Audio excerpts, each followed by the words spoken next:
All right, y'all. Welcome to the KJ52 podcast. I had the opportunity of doing something a little bit outside of my wheelhouse. Now, obviously, I grew up in the hip hop universe, but been going to concerts since I was as early as I can remember with my dad, and music was everything. But I never really lived in what I would call the hardcore punk, emo, screamo, death metal. I can't say I lived in that world. You know what I mean? A little bit. I mean, Ibor City, where I grew up, was actually one of the ground zeros for death metal and things like that. But even ironically, being on Tooth and Nail Records, which was a haven for all things Solid State, all these bands, and for those that don't know, some of my most iconic KJ52 covers were by Ryan Clark of Demon Hunter. So all that to be said, I didn't pay attention. I should have, but there was something about that world that I just wasn't, I don't know. I guess I was too busy doing what I do. So that being said, my middle son is really into that style, amongst other stuff. And I've had the opportunity to go to a couple shows with him, kind of like what my dad used to do, which is crazy. In the last year or so, we've been to P.O.D. We got to see Fit for a King. A couple months back, we saw Bloodlines and With Blood Comes Cleansing. And just yesterday, we went back up to one of the spots where I was talking about. It's called the Noise Box. It's up in Brandon, which is actually right near where I grew up. And got to check out Drown the Planet and Amongst the Giants. And so I had an opportunity to kind of really just be a fly on the wall, because when I see people thrashing about fighting, I tend to throw my dukes up, and not in a fun way. So I was chilling in the back. I shot a bunch of footage, and this has been my experience with the metal scene. So check us out. What up, y'all? I'm here at a show called The Noise Box. The place is called The Noise Box. I'm here actually in Brandon, Florida. Shout out to my man Evan for hooking up the tickets. The band that's playing tonight is called Amongst the Giants and Drown the Planet. And I'm gonna be honest with you, I'm here because my kid loves this type of music. I never thought I'd be the type of dad to be like, this ain't my thing, but I'll go. I didn't think I'd be that type of dad, and I won't be that type of dad. But I'm here to experience this type of stuff too, right? I'm a hip-hop guy. That's what I am. I don't think I've ever really understood everything, all the nuance of hardcore emo, metal, math rock, screamo, death metal, unblack metal, metal, black, unmetal, hardcore, punk, post-punk, neo-punk. I don't know. I barely know all the different genres. But if he likes it, I like it. So we're going to go inside and check it out. All right? He's in there already.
All right, so I am backstage. Not really.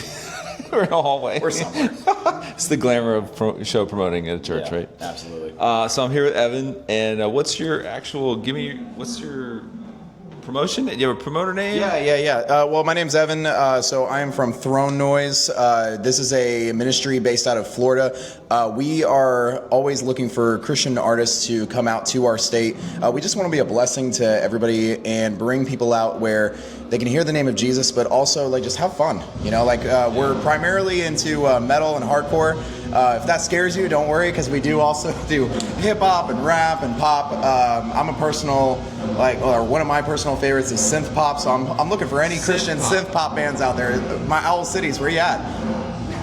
So I kind of went into the show basically because it's outside of my norm, but my son loves I don't even know all the subgenres of the subgenres. I could teach you. I keep calling everything hardcore, but it's not even close to that. At least you do not call it screamo. That is not the word. That would be the most insulting thing. Yeah, because that is its own genre. Don't worry, we're going to teach everybody.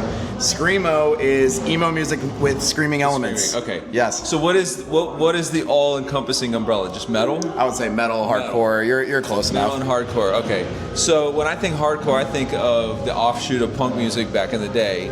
But would you say this embodies that, or is this? Yeah, of course. I think of like some of the bands, and shout out to these bands. Like true hardcore would be something like Advent.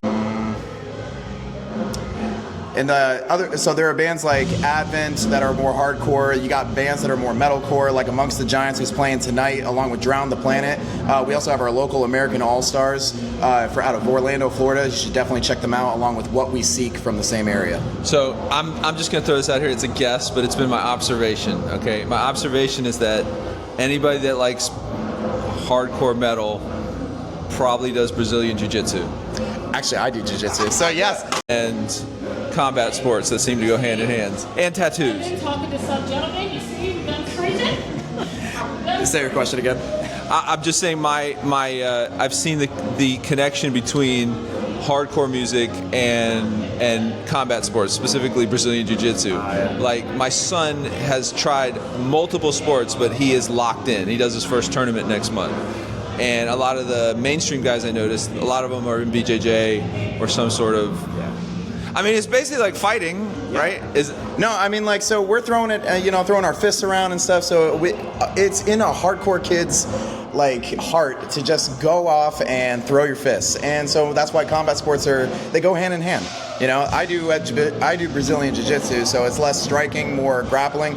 But it's the same concept. We love to just fight people, so we like to do it, but we do it for the Lord, So how would you say that people that would say, how can you reconcile what looks violent, which is not obviously, but what looks intense or violent in a biblical scripture that's like, you should be turning the other cheek, you should be praying for your enemies, things like that. Have you ever heard these type of?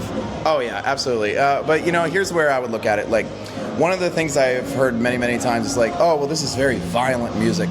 Well, it's not violent, it's just loud. Now, there are things that could happen at a show that could be violent, but so could any genre. Right. I'm sure that there were people who were at the Beatles concerts and they were getting, into fights. So it's going to happen everywhere, because here's the reality. Satan is going to do what Satan does best, and God is going to do what he does best. And that's why I love Christian metal, because when I go to a Christian metal show, and in general, a lot of hardcore shows and metal shows, people are just awesome. We're having fun together, and especially at Christian metal shows, because what we're doing is we're not just doing it just to have fun. We're doing it because this is an act of worship for us. And for those kids who are out there that, they may not be as into, say you're Casting Crowns. I'm going to show my age with that one, but you're Casting Crowns, you're Sonic Floods. I'll name some new ones like Elevation Worship and Hillsong United, and those are all great artists, and even I'm a fan of those. But there are kids who, they gravitate towards that heavier music, and this is a great, amazing outlet that the Lord has created. There's so many people who have that desire in their heart to worship the Lord, but they want to do it in a fun, energetic, and crazy, loud way, and this is a way to do it.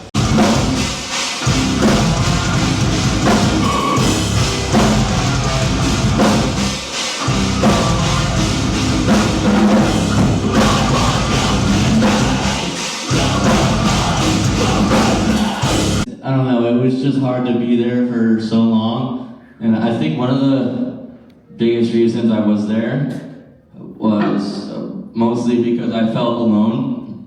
I felt like I didn't have anyone to talk to about it, but also, even if I did have people to talk to about it, it's hard to talk about in general, you know what I mean? You can't, it's just a difficult subject, I don't know, like someone asks you how you're doing, you can't just be like, everything sucks and I wish I was dead.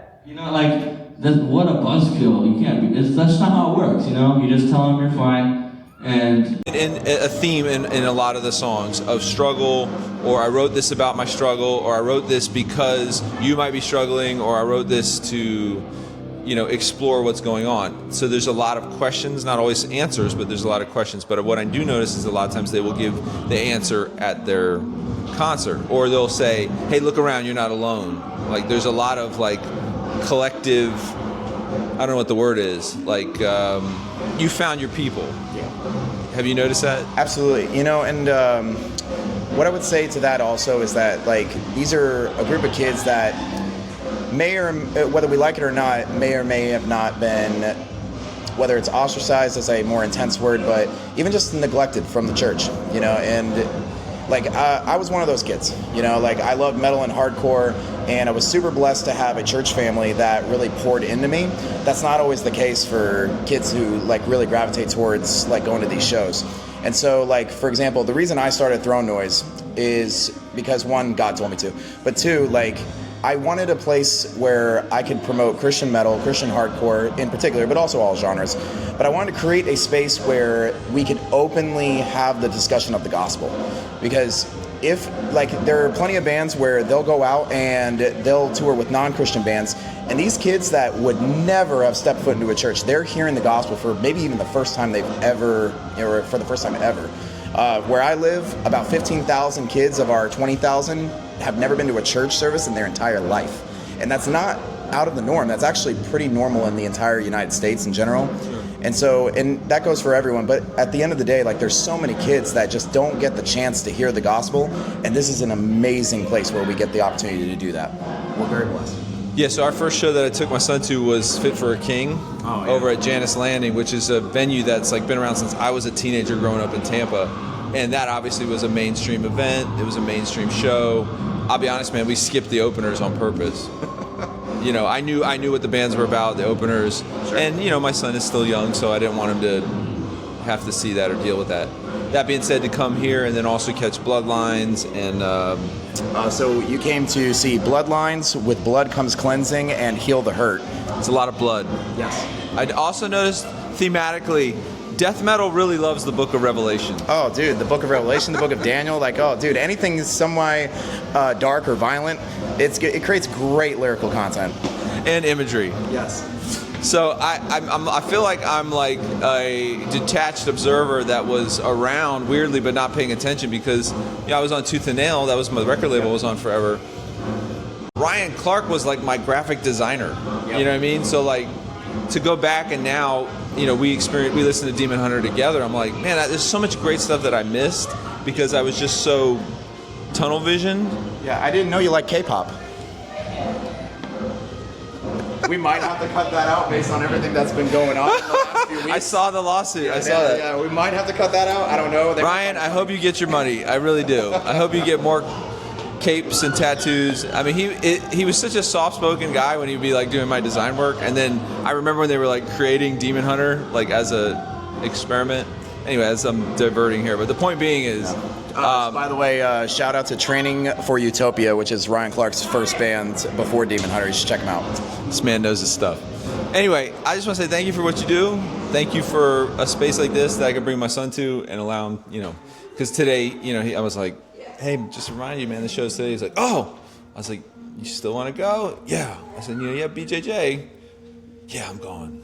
So it was like unanimous that he would be here. Absolutely. So I appreciate that because, as a father, I want spaces that I can bring him and experience stuff because that's what my dad did for me, Yeah, and my hope is that, like, I have two sons, and my hope is that they'll enjoy, this type of worship, and I'll be able to do that alongside them. Well, every kid rebels against their parents by picking the opposite genre. Yeah, they're probably gonna love like. It's gonna be like, you're not gonna gauge my ears, Dad. Yeah. No. And it was a phase, Mom. I'm sorry. I'll sew them up. But anyway, if I could say one more thing. So again, we are Throne Noise. We are so blessed to be able to work out of Florida. We are primarily based out of Tampa, Florida, but we also operate out of Orlando, Jacksonville, and what we would also love to do is spread out even further into the Panhandle, into the east side of Florida, going into West Palm and Miami. So if you have connections, if you have venues that you want us to bring shows to, message our page at Throne Noise on Instagram or Facebook. Definitely follow us so that way you guys can hear about more shows coming up in the future. There are some big plans ahead that I cannot actually say on camera, but just keep an eye out for that because we have something big planned that we're really excited for.